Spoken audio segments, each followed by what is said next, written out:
I will say I have some things that I've at the core. I'm not a rock and roller. I'm not a performer. I'm not a producer. I can do all those things, but at my core, I'm a songwriter. Right. Uh, and that's what I love. And like, if somebody decided, hey, you're not doing this quick enough, we're gonna have somebody write for you, I'm out. That's Yeah. not what I'm about. Collaboration. I love to work with some people and write with people, but if somebody's writing my songs for me, I'm not a and no slight to anybody that does that. I mean, especially in the pop world, that's how people make their living.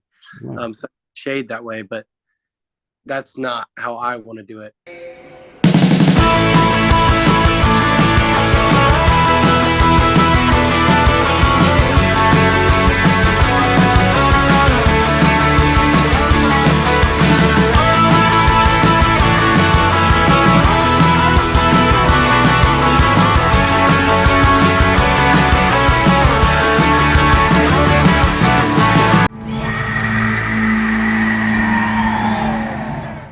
Listen to the vibes. Welcome, everyone, to another episode of Listen to the Vibes. And I'm very privileged to have Mr. Atticus Roness here with me. He is with a band called the Corduroy Blue, and he's got some music out that he sent me. And I have to say, I was pretty impressed. This guy's kind of got that old rock and roll soul about him. And I mentioned to him before because we had a conversation a while back, and kind of blends a little bit of that 70s, 80s, and 90s kind of sound to it, but sticking to their own. So we're going to get to know him, a little bit about his band and his music, and let's just kick it off, man. Tell us a little bit about yourself.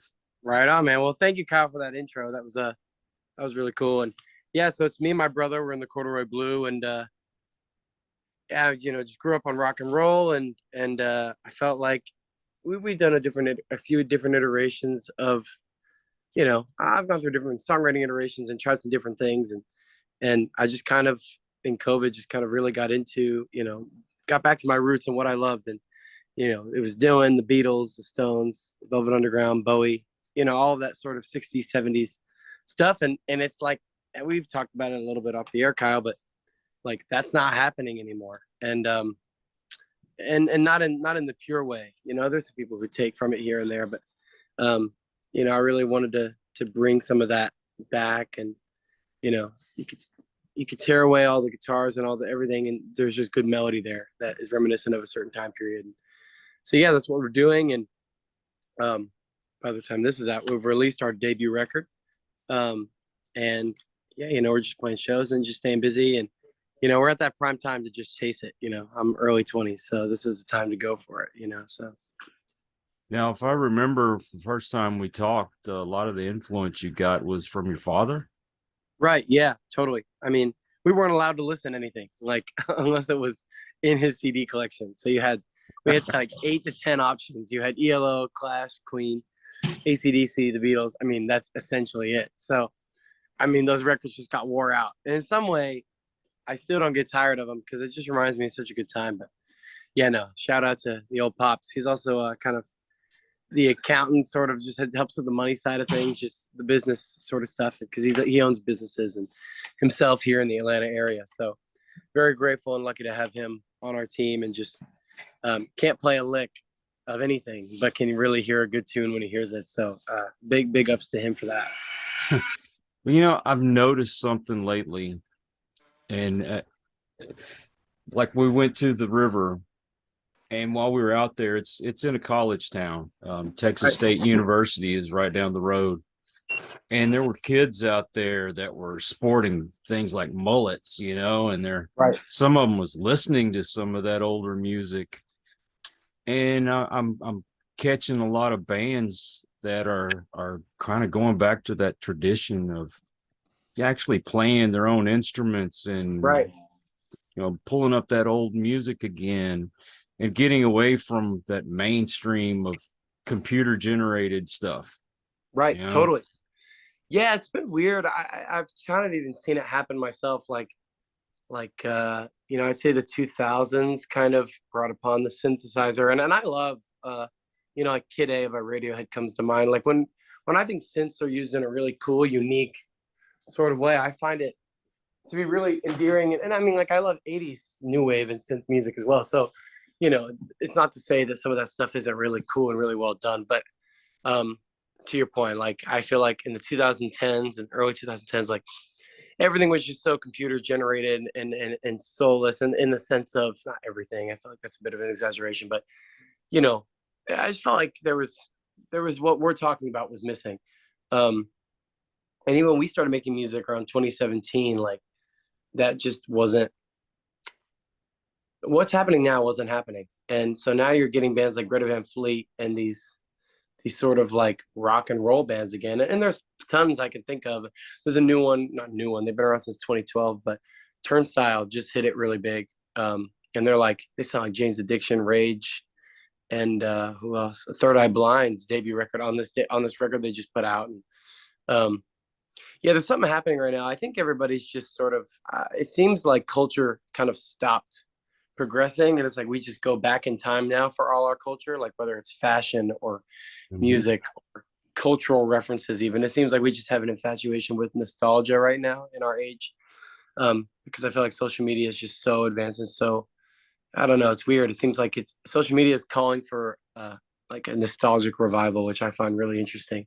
And I definitely think that's a large part of why you're getting all these bands again. I think people are just tired of what's been, and they just want to go all the way back to playing their guitars again and their keyboards again and their and playing the drums live. I think that there's just a yearning for that sort of the energy again. So it's cool by me, you know what I mean? So, well, I grew up in the 70s, so we had that kind of raw rock and roll sound.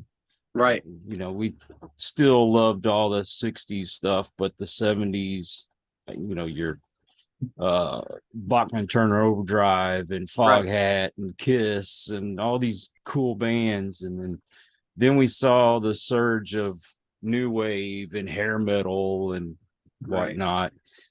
And then whenever grunge kind of hit the scene, and all that stuff that we had known before, it almost like died off, but you were going back to that raw sound again. Sure, totally. And then I don't know, man, the trends, it got to be so corporate, and they take bits and pieces of other people's music and put a different beat to it and run it through a computer, and there's no soul to it. Yeah, it lost its touch. Yeah. But I think people are wanting to get back to it. I'm even seeing a surge of the prog rock, which is totally. Me too. Funny enough, yeah. I'm loving it. I love what's his name, Lennon Claypool Delirium with Les Claypool and Sean Lennon is an amazing prog rock duo. It's one of my favorites right now. But so many things like that. Yeah, man. Yeah, Les Claypool, man. He is something fucking different, man. I can't. When I listen to him, I'm like, I give up. I saw him at a Lollapalooza with Primus. Yeah, it's kind of goofy. It's funny, lyrics, but it's on purpose, right? Yeah. Yeah, it was on purpose. I saw a fun fact the other day. It said on Spotify, it said 50% of what's being streamed, like 50% of the most streamed songs are cataloged music, which means stuff that's not currently coming out, stuff that's already come out in the past. And, I guess that counts as like 2016 music, but they made a point to say like 60s through 90s music, it takes up a lot of that space, which I find really interesting. Which is all the more reason why I wanted to do what we do. It's like there's an obvious demand for it from a stat like that, so. How do y'all come up with your music? Right. So we've been through different lineup changes. I mean, right now, the thing that's been the more locally, regionally successful thing is like I write everything on this album, except for one song my brother and I wrote like very much collaboratively, where like, and he's singing it. I wrote everything on the record. And so it usually starts with me on a keyboard or a guitar, and I like have the song in its entirety pretty much. Like there are things that change, but the structure of like what's what and what chords and what melody is all there. And the cool thing about this record is like, these songs are kind of the soundtrack to my life. I mean, like we didn't get, like it just took a while to get the money, get the connections to make an album like this. And so these are songs that I grew up with. They're like my babies. Like I started writing them as early as 16, and I finished writing them as late as like a month before we started recording the album. And so they're kind of in a way the soundtrack to my growing up years. And like if I'm at a party and somebody's asking me about a song I've written, like I plan this song, or they've just grown up with me in that way, and I've gotten to I don't know. There's something very interesting about this set of songs specifically in that way. But yeah, so I write, and my brother plays the drums, and he sang some harmony on the record as well. And yeah, we just kind of come together. And I'm very particular. I usually make demos before we go in. And so I kind of know what I'm going in for. And we used to do that because it saves me money to make a demo on my own and then know what I'm doing when I go into the studio when time is money. Rather than just, and I actually find that that's when you can be the most creative, because when you're on the clock and you're trying to figure it out is not when you're creative. You're creative when you know exactly what you want, you get it down, and you're like, oh, I like 4 hours to kill. I mean, we might as well just figure out something else to do, or like, come up with a different part that'll add to it. And we were able to do that a lot of times before the record. And then when we decided we had the songs to make a debut album that I thought were strong enough, cohesive enough, I knew I wanted to. I mean, we're not signed to a label, but I knew I wanted some sort of backing or some sort of something like oomph behind it, to help it lead. And we've been mutual friends with Collective Soul for a little while. Wow. And I've known Ed for a little while. Ed paid for our first single to be done, and Ed's a really great guy. But so that's the dogs in there. I'm a big dog guy, so you might hear them periodically.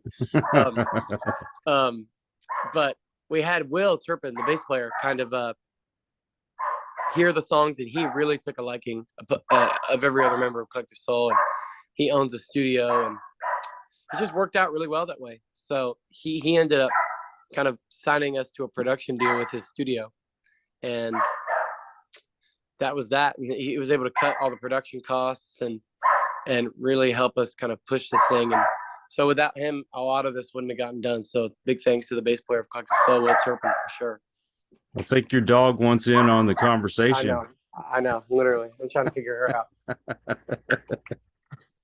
She does. She just wants attention is all, or she has to go to the bathroom, one of the two. Hey, dog. Anyways, yeah, Will was a huge help in making our album happen, and he heard the songs, heard promise in it, heard kind of what I heard of like, this isn't happening right now. And we signed a production deal with them, which essentially was like cutting the cost of being in the studio, which helped hugely in terms of like all that creative stuff I was just referring to. Like when you're not paying for the time in there, I mean, that changes the whole game. Like of just being able to like, we had one song where we had a reggae section in it, and like I got to spend the whole 6 hours on that section where we might have only gotten an hour before. Right. I got it. And just getting to sit in there and hear it and make it the best I wanted to make it. So yeah, what were you going to say? Oh, I was going to say, I noticed that you have a reoccurring theme in a lot of the music, which is love. Now, is it your traditional love between two people, or is it like love for other things? Sure, right. Well, again, it's funny that you notice that, because I think art is less art, and art is more like meaning that you put to something after the fact. You just make up a meaning and everybody agrees that it's the absolute truth. Like, I'm not sure that Da Vinci really meant all that, but we make essays and papers about his paintings. You know what I mean? We just put meaning to it that he might not have even known. Seems like that's how art is. And so I kind of just ended up, those 3 love songs that we have, I kind of just tied them all together and made them mean something all together. But in that context, I mean, love there is relational, I would say, or romantic. And it's kind of a testament to where I was in my life. I mean, I was still young when I wrote those songs. All 3 of those songs were written before I turned 18. So, it comes from a very innocent place, a very pure place. And I say now I write about love in a different sense, or, I just have a lot more nuance in the way I write. But there's something pure about those 3 songs, and how it's just me just picking a word that I knew in a song that I've heard a lot and was like, oh, let's make a good song. And I had the knack for writing the melody for it. So, yeah. If you do get signed with the big label and you make it huge, right, I've known some people that were really, really big in music, and when they got to be that you need to crank this out now, hurry up, rush, Right. then they walked away. Would you do the same thing? Um, it would depend. I mean, I will say I have some things that I've at the core, I'm not a rock and roller. I'm not a performer. I'm not a producer. I can do all those things, but at my core, I'm a songwriter. Right. Uh, and that's what I love. And like, you know, if somebody decided, hey, you're not doing this quick enough, we're gonna have somebody write for you, I'm out.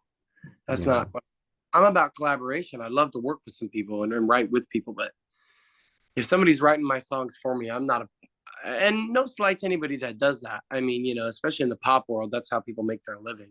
Right. So shade that way, but that's not how I want to do it. I'm a writer, and I'd rather write for somebody else than do that.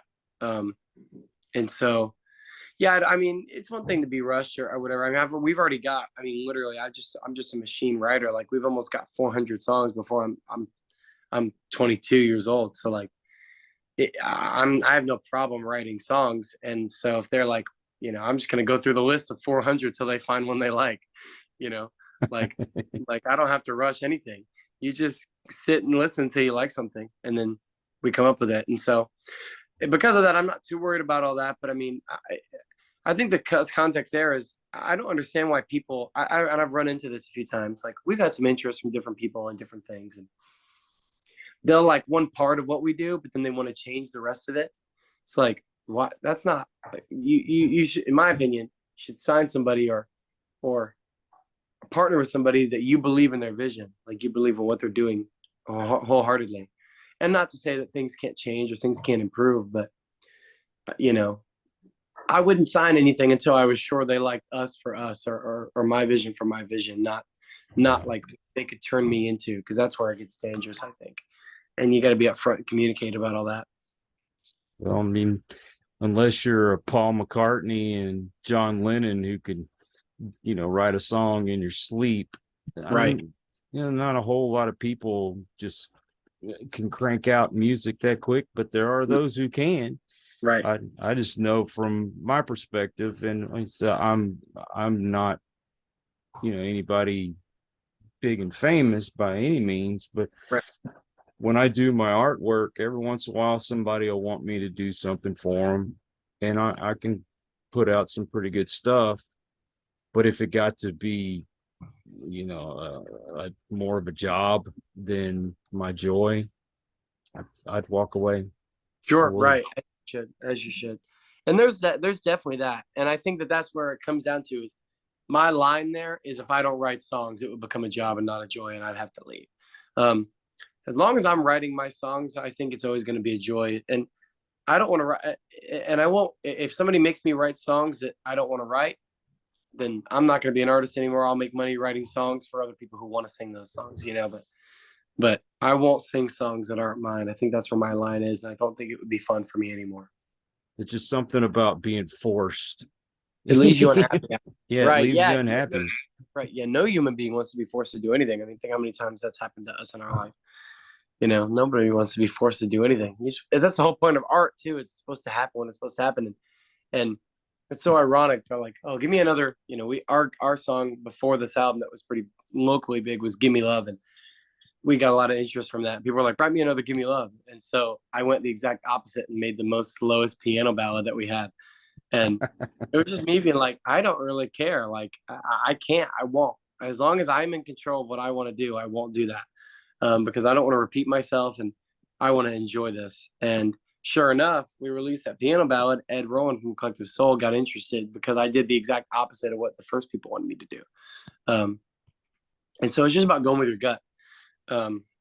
And, you know, just following what makes you happy. Your point, if art makes you happy, do it. But if it's not fun for you anymore, you can't do it. Man, see, that was one of the things that kind of killed the hair metal scene was everybody had to have a ballad on there.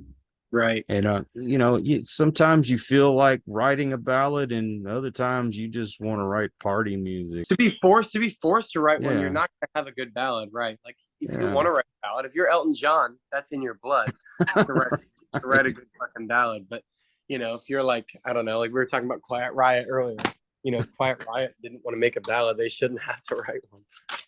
Yeah, I mean, they wrote a ballad, but that was because Randy Rhoads passed away. That was them speaking from their heart. They wanted to do that.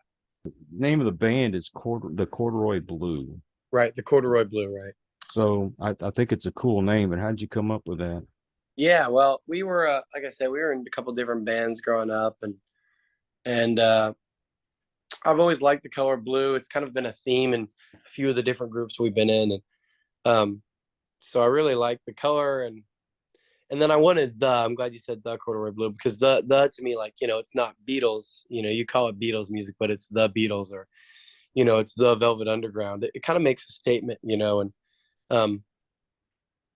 and there's another band I like called the 1975, where people will call them 1975 and the singer will be like, the is there for a reason. So, I agree with that. Like, it's a little thing, but I always correct people not to be that guy, but because it is the name of the band. Because I think it does make a statement. But and the other reason I liked blue was, when you think of Pink Floyd, you're not thinking of pink. Like, I don't think Pretty Pink. I'm thinking of, that's just the name of the fucking band. You know what I mean? Like, when I think what I was trying to do with the Corduroy Blue is, like, we purposely didn't release anything with blue on it for a long time, to kind of get that same point across. Like, we're not a gimmicky blue corduroy band. Like, that's just the name of the band. It's open to a lot more interpretation than that. And the Velvet Underground was probably the biggest influence for the name. I like the way that name read, and so we kind of followed a similar thing. And then, yeah, I swear to, and now the elusive corduroy part, I was just in my closet and feeling a bunch of different fabrics that I had. I don't know, that feels like a weird thing to do, but I was just like, trying to get inspiration, I guess, and was like trying to come up with a band name. And I had this corduroy jacket that I had, and I felt it, and I was like, how this feels is how I want the music to sound. Like, it was very timeless. It was easy to kind of, it's an easy fabric to enjoy. Timeless. I feel like everybody likes corduroy. I feel like it's been around for a long time. It's still around. Hence the timeless thing. So yeah, I just kind of liked what it stood for in that way. It was like, corduroy would be a cool name to have in a band. So the Corduroy Blue it was. It's kind of a throwback to like late 60s. Totally. Yeah. That's the vibe. That's the vibe I'm going for. Yeah, you totally captured it. I feel like, and it's Right. not the strawberry alarm clock or anything, but Right. And not like that genre, the 60s, 60ified, but yeah, right. I forgot about that. Hey, you for reminding me about that. That's funny. And whenever people talk to you about, your music and everything else, is there ever anything that you like to talk about that you don't normally get to? Yeah, right. That's a cool question. I mean, honestly, some people can maybe complain about having to answer the same questions all the time. And with this album cycle, we've done a lot more interviews than we've ever done. And so I've had to answer the same questions a lot, but I love it. People ask me favorite songs, genre we like, and there's not really anything anybody I think misses. I mean, I feel like if there was something I don't talk about enough, it's just it's just like, yeah, I mean, it's hard to say. Like, I guess I don't talk enough about like how the songs personally affect me or like what they're about, but also I kind of like that. Like, I kind of like that you can interpret it yourself. I don't want to ruin the meaning for you. And I have a very ambiguous way of writing, in the sense of like, what is that guy fucking talking about, sort of way. And which I like, because, I don't want to, I think it's nice to not kind of pigeonhole anybody into making it mean something for them. Like, we have a song called Big Money Hero on the album, and like, it's the only song that's definitely not about love at all. It's very political, but it's not political in the sense of like, pick a side. Like, that's not how I do things. Like, it's just commenting on the greed and money aspect of the whole thing. And but I do it in a very ambiguous way, and nobody really knows what I believe from that song, but it still captures that whole scene. But yeah, anyways, I guess a double-edged sword is people don't ask me what the songs are about, but I also kind of like that. So It's kind of good that you keep it ambiguous because I mean, yeah, there are bands that love to push their politics, but you know how it is nowadays. You're going to isolate half your fans Right. if you make them pick a side, and there's no Right. sense in making them pick a side. Right.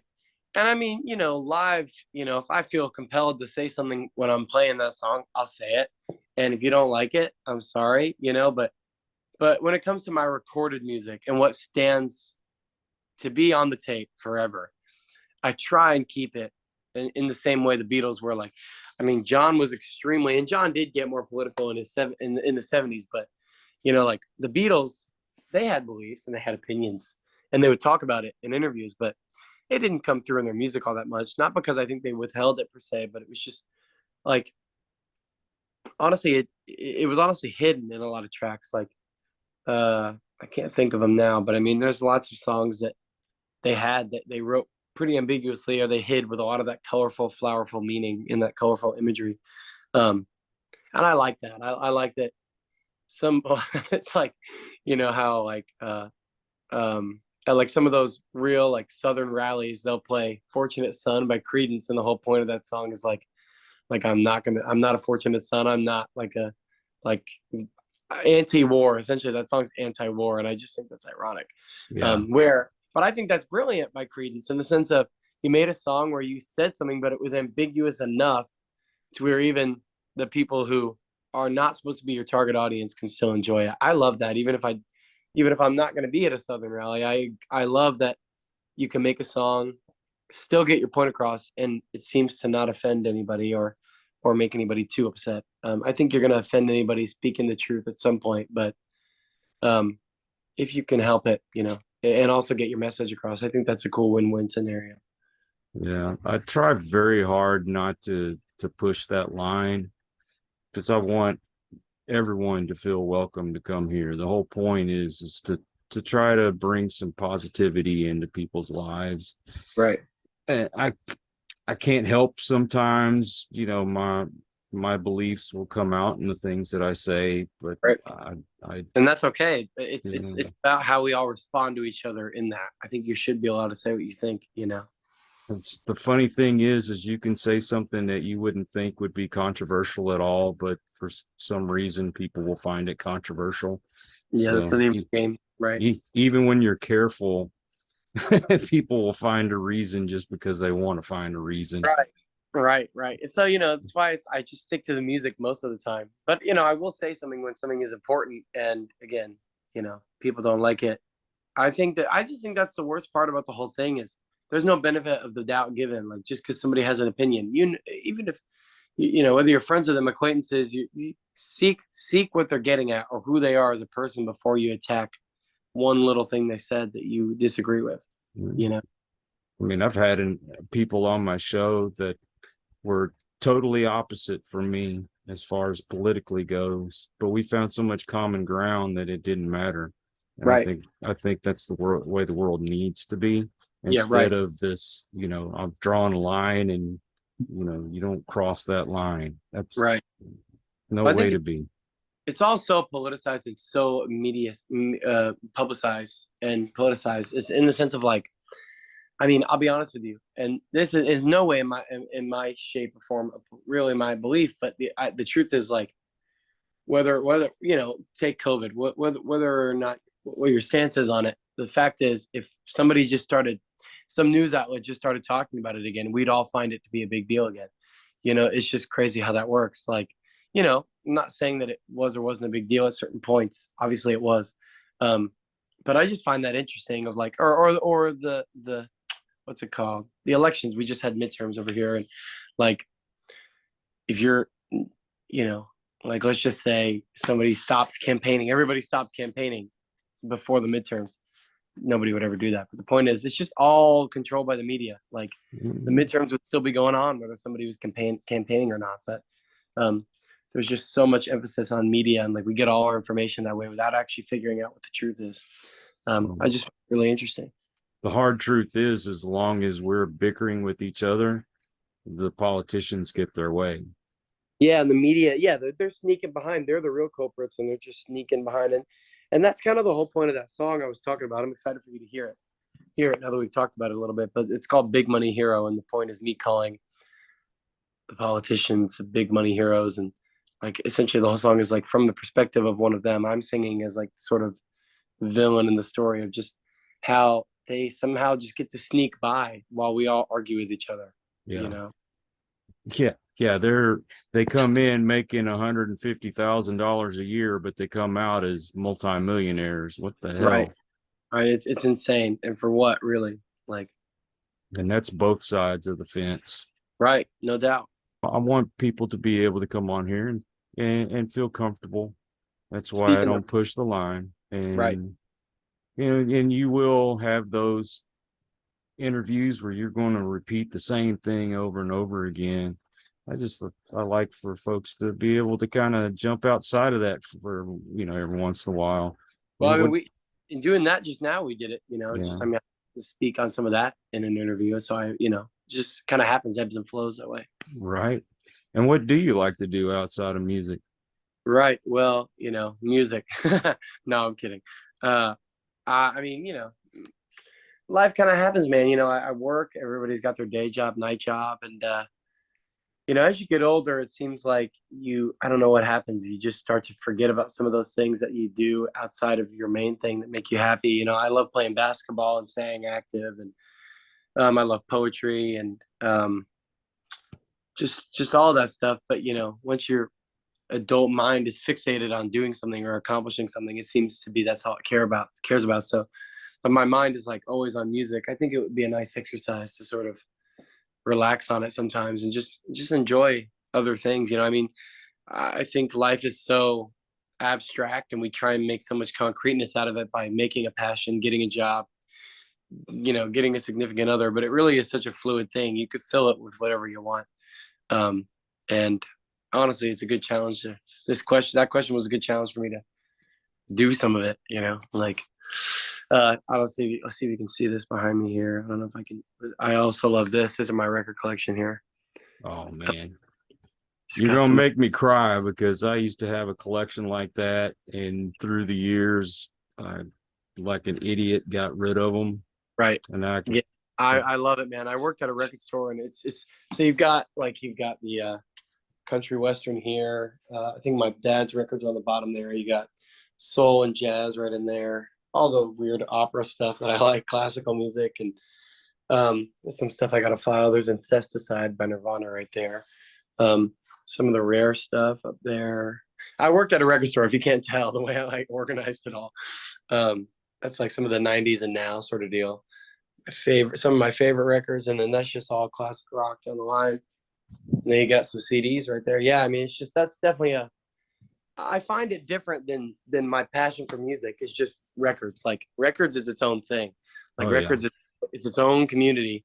I know people who can't stand some of the records they buy, but it's just oh, I'm gonna flip it, or it's rare and I gotta have it. I love that job for meeting people like that. It's like this guy with like, I don't like stereotyping, but it'd be somebody coming in for like an Edith Fife French opera record, and he doesn't look like he's supposed to be in there for that because he's going to sell it. It's just a cool community. But yeah, I love doing that. I need to actually buy a few more. It doesn't look like I do, but I always do. So there's something about records that almost makes you feel like you're stepping into the life of the band. Right. One of the most awesome things for me was when I'd get a new record and I'd open it up and there'd be something like a poster in it, or the lyric sheet would be in it, or whatever cool little thing that they would add to it. I mean, Kiss put all kinds of cool stuff with their records. Right. Yeah, man. Yeah, we're going to make vinyl for this album because of all that, like, because it's such a big deal for me in my life. And we're going to put up the pre-order. Well, I guess, by the time this is out, the pre-order will be out. But yeah, we're making vinyl for this, and it'll be blue vinyl, and I'll have a cool insert, and I'll, have the credits in it. And for that exact reason, man, I wanted people to be able to sit in it and be a part of the life that is the record.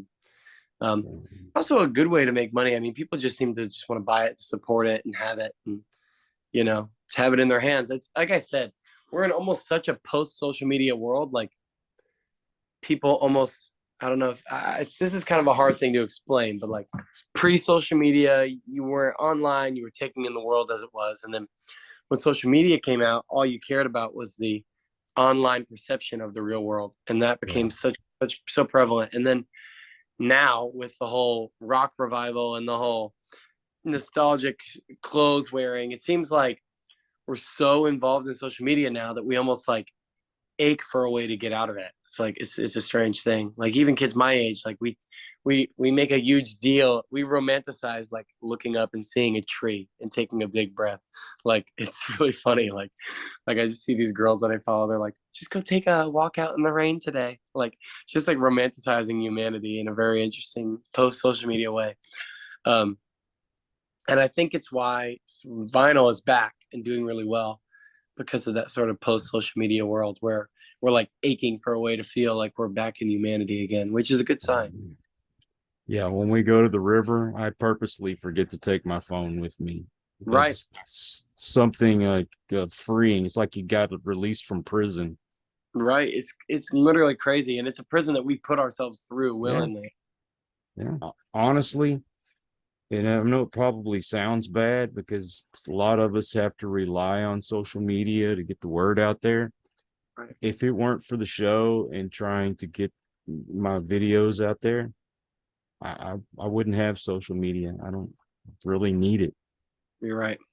Outside of posting the videos, I have no need for it. Yeah. Facebook, though, I will say Facebook, when it came out, it was a good way for us to reconnect. I was What?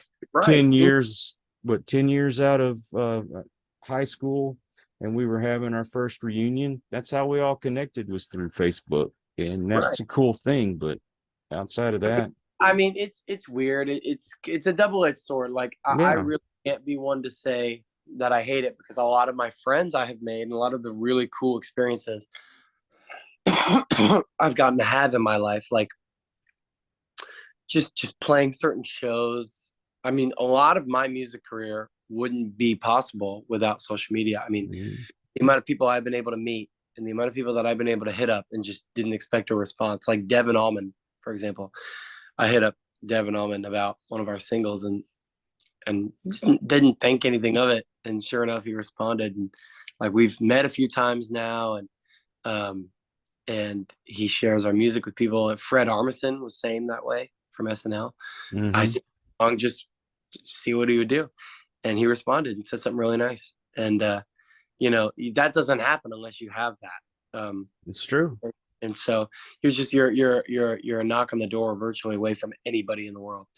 And that is a cool thing. It can get tricky when, especially in my generation, I think I had to make a distinction because it was starting to get unhealthy for me. It was like, I need to be posting and being on social media. Like I need to post about what I do rather than trying to make it who I am. Those are important distinctions to make. And now I just post about music and like random shit that I think is funny.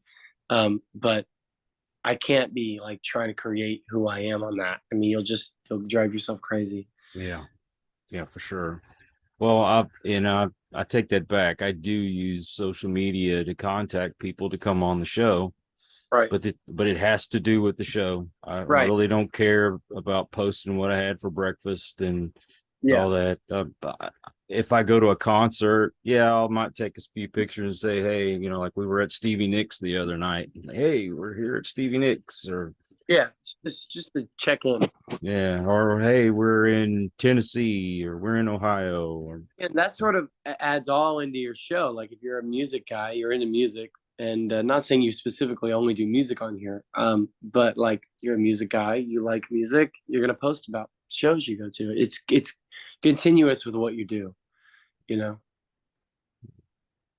Well, if you put out the vinyl, you need to put a poster in it so I can say I have the Corduroy Blue poster on my wall. Right. Yeah, exactly. And you can even do what I do sometimes. I think we'll put a poster in it, but we also put like an artwork on the insert, like a picture of us on the vinyl insert. And so I do take the vinyl insert, put it on the wall, and replace it with a cheap one. And you can use the vinyl insert in the new album and then have the artwork hanging on the wall. So Or that's what do like Cheech and Chong and put a big old rolling paper in the middle of the album. Right. That was so on brand. That's fucking hilarious. So what's the next steps for you guys? Right, man. Well, that's the thing. Who knows? I mean, it's a weird time to release an album in the sense of like everybody's starting to wrap up shows for the year and take a little time off, and um doesn't seem like a lot of the touring is going to start until March, which is good. It helps me get time to sort of get my assets together and pitch it to some people, pitch it to some bands. I mean, the next step for us, man, is to be tour support for some really, really rocking groups. That's kind of my next step.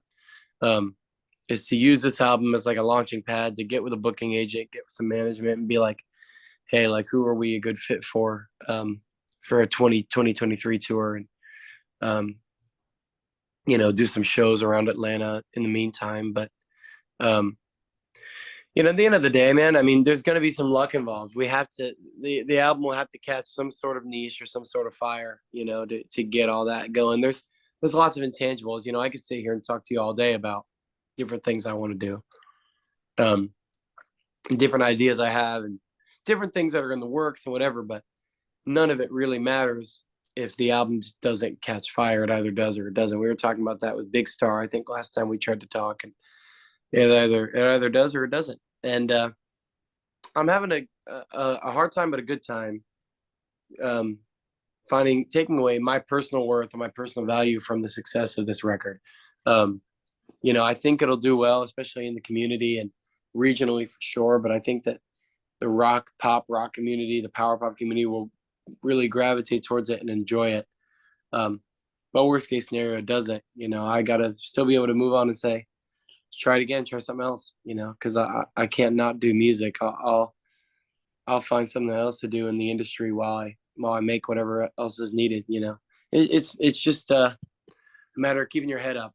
One guy told me once, he said, keep your hands in the dirt and your eyes in the sky, and I really like that. I'm like, keep your hands dirty, keep moving, but like keep your vision high and keep your spirits bright. So I like that saying for that reason. So, well, you guys, I mean, not the sound, but as far as the scenario goes, kind of reminds me of a lot of those bands from the 80s that were really picking up steam. They appealed to the guys, but they also appealed to the chicks. So you'd have right. the chicks in the front row, screaming and hollering. The Right. guys are jamming, and the chicks are. Yeah. Right Yeah. now, on a small scale, I'd actually say that is the vibe, which is good. Like that, I would describe our fan base that way, which is cool. So. Yeah, I know whenever I first started playing it, my wife like, ooh, I like these guys. Right. Right. Like, Yeah. dear, they don't want to see a 52-year-old woman throwing their top off, What's funny, I mean, is that age group of women specifically is one of our, like, I mean, not in terms of like one of our main fan bases, but because we're not that age, but I mean, I've yet to find any woman that age who doesn't like it. And they're like, oh, they're cute. Like, we're rockers. We're not supposed to be cute. I know. Stop get your hand off my cheek. So when are you gonna have the music released? The rest of it? Right. So by this time it'll be November 11th. So 2 days from now, I believe. Wow. So November 11th is when the album comes out. It'll be 11 tracks. 3 of them have been out already, which is Bye Bye Love, Dreams and Nightmares, and Her Majesty. The other songs are just singles that we released to kind of get us off the ground a little bit. And we were going to put 2 of them, Give Me Love and Could It Be, on the album. But at 13 tracks, it's a little bloated. And also those songs were made years ago and just like feel so separated from what these tracks felt like and sounded like to make. And so, it'll be, 11 tracks on the album, and then you got another 4 that were released before that. So, I mean, 14 tracks really gives you a good sense of what we're about, so. Yeah. Well, you want the album to kind of have a kind of theme to it without sounding like it's hodgepodge. Right. Well, I think the beauty of this album is, and I've got some different responses to this, but I mean, some people think that there's a theme to it. They've listened to the lyrics. I think there's a theme to it. I mean, honestly, when I wrote it, the point of it was to not have a real concept. Like, like the point of this was to be like, all right, what, well, I guess the concept would be like, if I'm 15, 16, getting into all this music, all this older music, what is the album that I wish would have come out in my formula years? And the album we made, I can safely say, accomplishes that. Like this is the album I wish I would have heard when I was 16 years old, getting into music, the kind of music that I like. And so I'm really proud to be able to say I think we accomplished that. And so it is like the soundtrack to my brother and I's life. We grew up together. I mean, we had a very good childhood and grew up on this sort of music. And I feel like it's just a very good representation of what life was like. I mean, because we're not these tormented kids. We're not these depressed kids. Like everybody's got sadness, right? Life happens, but and that's definitely documented on the record. I mean, I get sad at certain points, but like overall, it's a very hopeful feeling record. And I feel like that was just a testament to where we were at. So I guess the concept is just, it's a soundtrack to our life. Like if I was just to press play and relive some moments of my life, I could attach each of these songs to a moment. So I'm proud of that. And in terms of the album, also, like the other thing I find a lot of local bands have a hard time doing is some of these local bands are some of the best bands I've ever seen live, but in the studio, the energy doesn't match their live stuff. And that's really hard to do, to match your live energy on the record. But I feel really confident to say that I think we did that. Whether it's my vocal performance or the instrumentation, like I really feel like we captured the youthfulness and the energy of this record on the tape. So I'm really happy about that. I wish nothing but the best for y'all.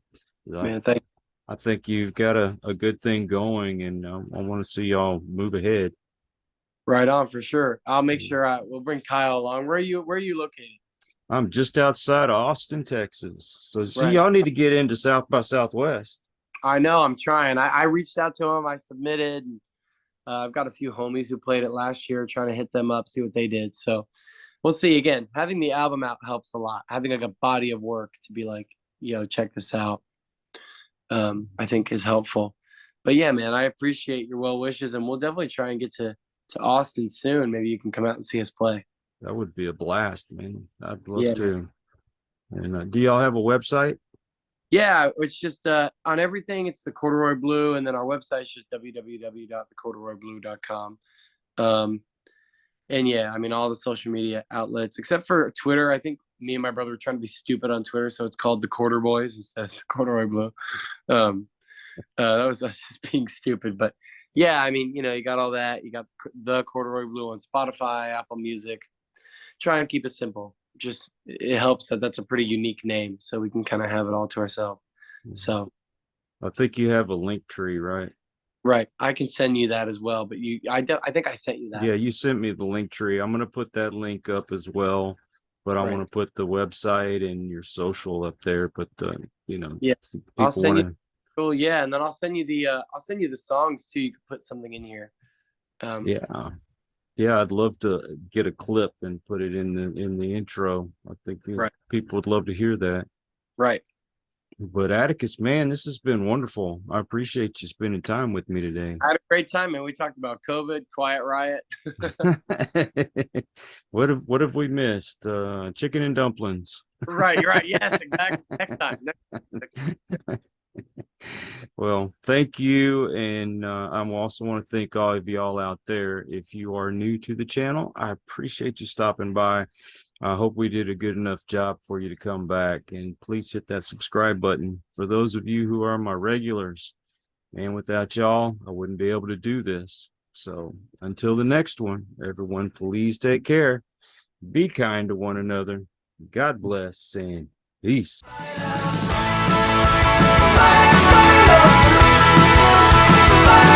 Bye.